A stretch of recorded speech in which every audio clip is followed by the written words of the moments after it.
A ghost of a capital. Charred, burnt buildings.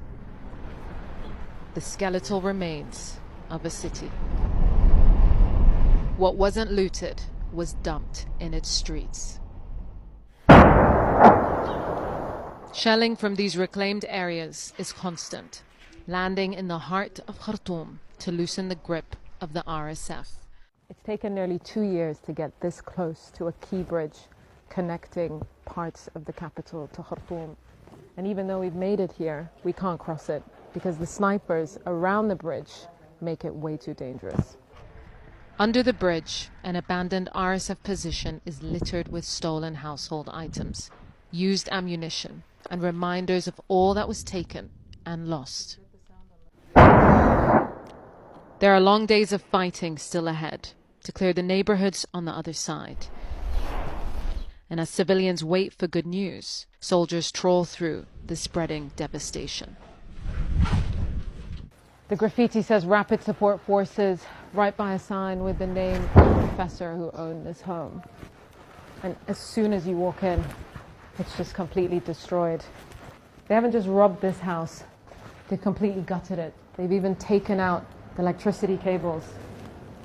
It's extraordinary that they've managed to completely destroy what feels like a family home, and whatever this family held dear has now just been relegated to a rubbish heap. And the markets that sold the treasures that once filled these homes are now husks of burnt metal and emptied stores. Lives and livelihoods laid to waste. The cleanup has started for some, working hard to rebuild what they lost. This restaurant was the source of all our income, says Abdullah. It was supporting entire families. Now they'll have to take out loans just to start from scratch. Those with little choice elsewhere are rushing back, celebrating a long-awaited return. But the clang of empty plates reminds us that food is still scarce across the capital. What are people's needs? Essentially, people need food.